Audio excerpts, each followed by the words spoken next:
right back to Drake. It's just getting worse and worse by the day. What happened? So I didn't see anything happen. What happened? So he released a statement that said he had to even take his kid out of school and he feared for his life. Like more of the lawsuit is coming out. You know what I'm saying? That just makes him look weirder, weirder, and weirder. But what I do like is how the internet is undefeated, right? That So, part. you know, Kai had his phone. He had his phone out while he was doing the review to one of the Drake disses, right? And he had D and I told him to stay on stream because he dropping Family Matters. So it just makes Drake look like the internet zoomed in on the phone, right? Wow. Him, Champagne Poppy, and he's literally telling Kai, stay on stream. I'm about to drop mine and react to mine. And it goes back to what are you doing? I love both of y'all views last night, right? But bro, sit your weird ass down somewhere, bro. Like you just cannot continue to be at this plateau of hip hop at one point and let this just drive you, this nosedive you into the ground, bro. Chloe and Aisha, thank you for joining. Uno, man, you been paying attention? What you thinking about Yeah, it? I'm tapped in. I think I'm on the opposite side of Big Mike a little bit. Only because Okay. he still needs to sit down for sure. But having a kid, having a daughter, I know Big Mike has family as well. I think if when you get called certain names like that, kids don't have no sense. So if that's the song that's going popular and everyone's dancing to it, and then it's the song of your daddy getting called a pedophile, the kids are gonna go absolutely bonkers when they see you at school. They just gonna start singing the song. So I understand why they took his son out, because his son ain't really like, you know, built like that. Like it's a child. So I don't think he even needs to deal with that certain things. But kids are menaces, so I think they don't give a damn, and so he has to take his kid out of school, or he gonna be fighting. So I think that goes into his part of where he feeling like he's unsafe from the lawsuit. So in the lawsuit, I know what he's saying. Like I don't agree with it. Like you stand on what you got, what you stand in the bed you made, but also can be sympathetic to the kid situation for sure. I feel that Carter's conversations is in the chat was good. Thank you for joining. He says it's Philly, and Mike never switches in the chat. Thank you for joining. Yo, I mean, I'm sticking exactly to what I've been saying this whole time, and what I even said last night is that I think the one thing that motivates people to violence is pedophilia. You know what I'm saying? So I could see how it's dangerous. I'm not going to downplay the danger that could be brought about it, but beyond that, I agree with everything that Big Mike said. The optics are terrible. Yeah. He definitely needs to go sit his ass down. Like it's just like at this point, like again, I said like I still when I go out and I hear Drake, I don't think about all the drama or anything like that. It's not really affecting how I hear the music. But when I see his name, it's just like, oh brother, this guy stinks Stink. type of shit. Boo! You know, Boo! it's that type of shit. So that's where we're at. DJ the Prince in the chat. Chris Dale in the chat. What's good? Thank you for joining. Please share the stream if you wouldn't mind.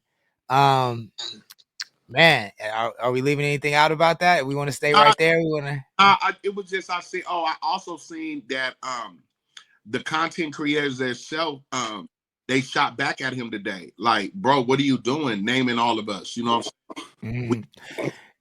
We reacted to your songs like we reacted his songs, but it's the issue because his song was whitelisted and yours wasn't. You know what I'm saying? That was Yeah, about it. He whitelisted every single Kendrick whitelisted every single disc, so the content creators can get a bag too. So, if you look at the numbers, bro, I see it's some stuff that I would have to study on before I speak, but I see that for you to drop a lawsuit and to come back with the defamation of character, I don't see how he's going to be able to prove it, because one thing I did hear about a defamation of character lawsuit, you have to fully they're very hard. They're very hard to prove. Yeah, and this might be the first one in music. You feel me?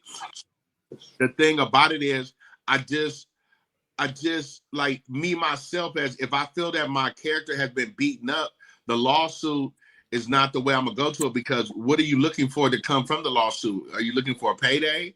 It's not repair the damage that's been done. Like what? But if you win it, I do think it's important Okay. for him to win this defamation lawsuit, because if he wins the defamation lawsuit, it definitively says in the eyes of the law he is not a pedophile. You know what I'm saying?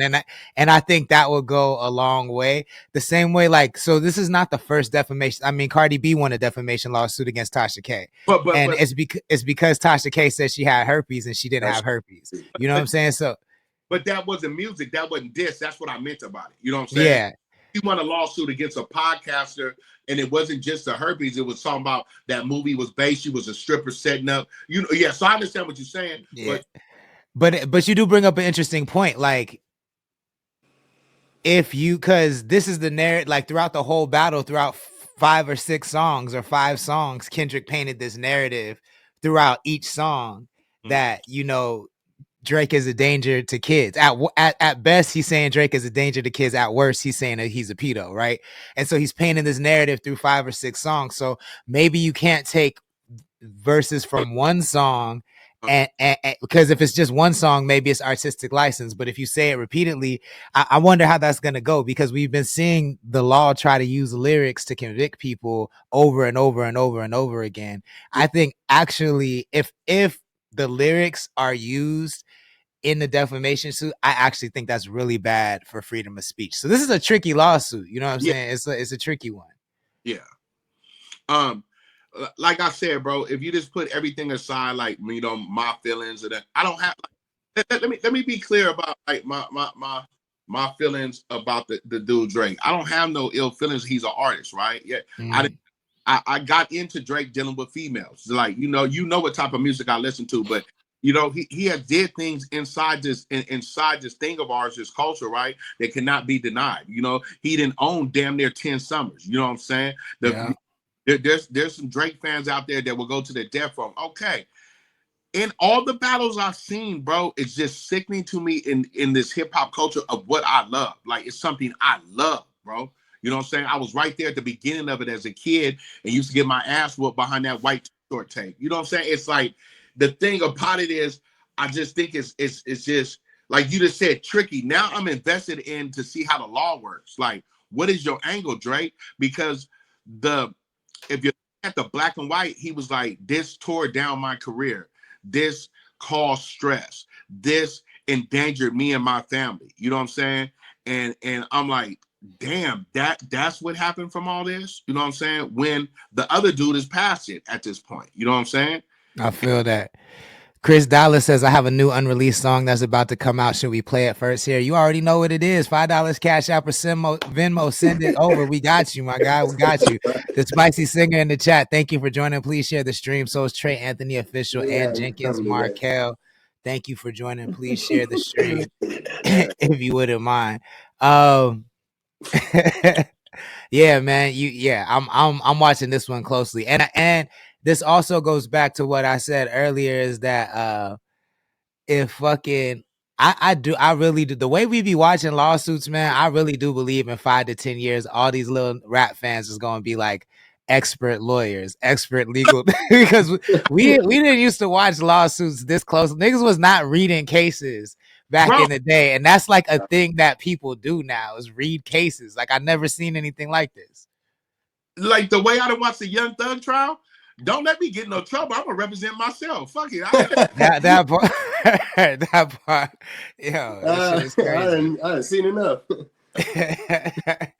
Man, oh, you know what? It's not like, I don't know if it's much of a conversation to be had about it, but I did want to get a homie a shout out, because, you know, when people, you know, when people in the chat have make accomplishments, I think that's worth noting. So the homie, real quick though, is nominated for let me get this right, a Laugh About It 2025. He's a 2025 Laugh About It honoree. So there's a radio station in Oxnard called 99.3, and they're honoring local comedians, it looks like. And real quick though, a friend of the show is nominated as one of these honorees. And so it's a live show where you can go get in the use a live show. You can go check it out January 25th, Tickets are in IM Sade Champagne. Real quick though, man. You know what I'm saying? He been in the chat. He ain't even say nothing. I just kind of caught this one while I was rolling. So, Yeah, you know, nigga, hey, talk your shit though, nigga, real quick though, nigga, talk hey, your shit, nigga. let's go. Let's go. DJ the Prince said, imagine if Ja Rule would have sued 50. Yo, that's crazy. Jenny says that I think a lot has changed over the years, so we can't compare back in the day, 90s and 2000s. Back then, people weren't sensitive, just like bullying wasn't a big thing and kids would cap on each other. I don't know about that. I think bullying has always been a big thing. I just think we cared about it a lot less because niggas is fucked up over bullying. Like I'm very fortunate that I was never bullied, but yo, I be hearing niggas in their 40s crying about how they was bullied in the 7th grade, and like people just do not get over that shit like at all. So I don't know that I know a lot of stories like that. I think a lot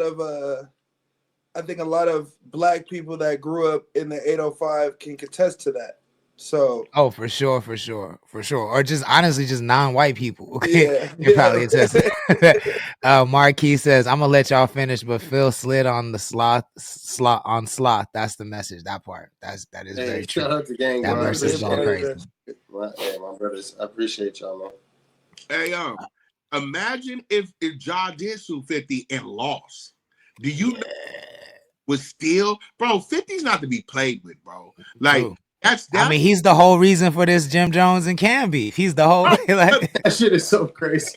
50 really didn't say nothing, bro. Like Cam brought up the situation where he brought Joe and they had internal problems, right?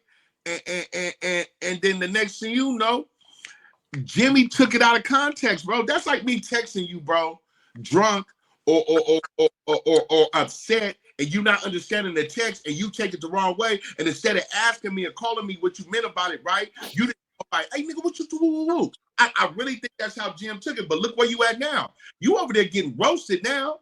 You ain't from Harlem and you got a hit single out called Harlem. Well, I don't think it's a hit single. I don't like it at all, right? It's not well on you. But back to what they said in the chat, if Ja would have sued 50, bro, you would have might have had called Suicide Watch. Yeah, possibly. I sent you something we could talk about. Okay. I see. I'm pulling it up right now. Shit. Is it as background you at? You niggas look like y'all DEFCON 5 over there in the studio. Over here looking like I'm in the patient ward. You know they call us the new Death Row, man. You know that, man. You know that. Death Row. So you know that. Yeah, wow. All right. Oh, this looks like a wild headline. I have not heard anything about this. What? So Uno just sent this. Hold on 1 second. Let me see if I can pull this up. You know it's my job. I'm on all the news. Gotta stay shit. Gotta stay fresh. You up on it, Uno, so you holding out now, huh? Yeah, I'm gonna let Lord, you know what I mean, do his thing. You know what I mean? I'm trying to pull it up. Give me 1 sec. He segues shit way better than me. You know what I mean? I'll let the master do. I don't even know how to segue into this. This sounds nuts. This sounds I love this, man. Nuts. So we just gonna, I guess we just gonna dive right into it. So this is coming from Philip Lewis's ex. Who's Philip Lewis? I have no idea. It says Method Man allegedly punched his daughter's ex-boyfriend in the face 7 times at a Crunch Fitness gym on Staten Island. Sheesh Louise. Let's check this New York Post article out. It says Redman going madman. That part. It says Wu-Tang Clan rapper Method Man allegedly involved in assault at Staten Island Crunch Fitness. Rapper and actor Method Man, a member of the legendary hip-hop collective Wu-Tang, was allegedly involved in an assault on a family friend at a Crunch Fitness gym on Staten Island. Law enforcement sources told the Post on Thursday. Hempstead, that's today. Strong Island Board Method Man 53 throwing blows. That's nuts. Whose real name is Clifford Smith, allegedly punched Patrick Sequoia 28 in the face 7 times with a closed fist, the source said. The alleged victim reported that Smith had brought the pain to his face has brought the pain to his face, stupid, and was feeling dizzy but refused medical attention at the scene, the sources said. A complaint report was filed with the NYPD, but Smith was not arrested, sources say. Previously, Smith was busted on an ounce of weed in his car in 2007 after. Why are they bringing up some 2007 shit like it's recent? That's crazy. That's crazy. You know you gotta make him look like a nigga. The officer was hit with and they go into a whole thing about this shit. The Grammy winner was also hauled into Staten Island criminal court in 2009 to failing. Yo, that's dirty work. That's dirty work. Anyways, anyways, yo, I want to know, like, so I have a song with Method Man. I met Method Man a lot of times. From what I know of him, he's a very stand-up dude. So if he punched somebody in the face in public, he's very aware of his fame. He's very aware of who he is and his status in the culture and what's at risk for him to do something like this. So I'm gonna go ahead and say if he punched somebody in the face 7 times in public, that person probably deserved it. You know what I'm saying? Like, they probably did something. He's been famous for over 30 years. He's the most famous he's ever been. He's the richest he's ever been. He knows he has a lot to lose by doing something like this. So I think there was a very valid reason for punching him in the face. Like, I don't know. What do y'all think? So that headline, the way I read it, that's, oh boy, is his daughter's ex. That's how it was written on another headline. I might be wrong, you know what I'm saying? But no, that's what I read too. Okay, all right. So Hip Hop DX wrote it up as he got into an altercation with his daughter's ex. Ain't no telling what his daughter done told him. I agree with everything you just said, but you not having a child and me being a dad's girl, bro. If my daughter tell me the smidget of some bullshit. Even if it's a lie. Yeah. Ever since I held that little girl, there's not a man that's walking the face of this earth. And Dakota says, you said Method 53 throwing blows. I'm right behind him. Ain't no. I'm known for, you know what I'm saying? I got a long history of squabbling up. Ain't no telling, bro. And you know, when you love your child, you love your child. And it was so ironic that it just came up. I just watched the season finale of The Wire last night and watched Method Man smoked his cheese. And now maybe that's it. Maybe the nigga was maybe he's reflecting back on The Wire. Jenny says, I think a lot has changed over the years. Wait, no, I'm sorry, I read that already. She says, other than that, it was cool. Now you got kids being sensitive and their parents being extra to the point where kids be committing suicide and parents be getting called because their kids scrap themselves because they afraid of getting sued. Comedians can't say shit freely. We can have a whole conversation about that. Carter's Conversation says Jim Jones likes to cry. The original emo rapper, of course, is Staten Island. Bobby's World is in the chat and says connect the coast. We see you, Bobby's World. Thank you for joining. So did Jellyman. And Jellyman says I might be wrong. LOL. Thank you for joining. Jenny says off topic. Redman has been celibate for 2 years now. I saw that. And I was going to ask because I was actually out before we even switch topics. Uno. Your thoughts. Yeah, I got a daughter. I don't know the story. I don't necessarily care what the story is too much. Let a nigga do something to mine, even if she lie. I'm putting that nigga down. At Planet Fitness, at the Crunch, at the 24 Hours, at the Noble, at the Beach, at the Red Robin, that nigga getting put down. So that just is what it is. 7 times that nigga should have been. The headline is, I don't know what the story is, but the headline would have read a lot different if it was your boy. I'll say that. Man, Meth got a lot of cultural capital, bro. He ain't never really did shit. A weed charge for he's like the East Coast Snoop, so we ain't tripping on a weed charge. They keep bringing up shit that don't matter, like, and you know they gonna bring that up to make the nigga look more nigga-ish. Like they gonna do that. They can't just that honestly is. That's one of the most egregious cases of that I've ever seen. To bring up a case that's 18 years old over weed is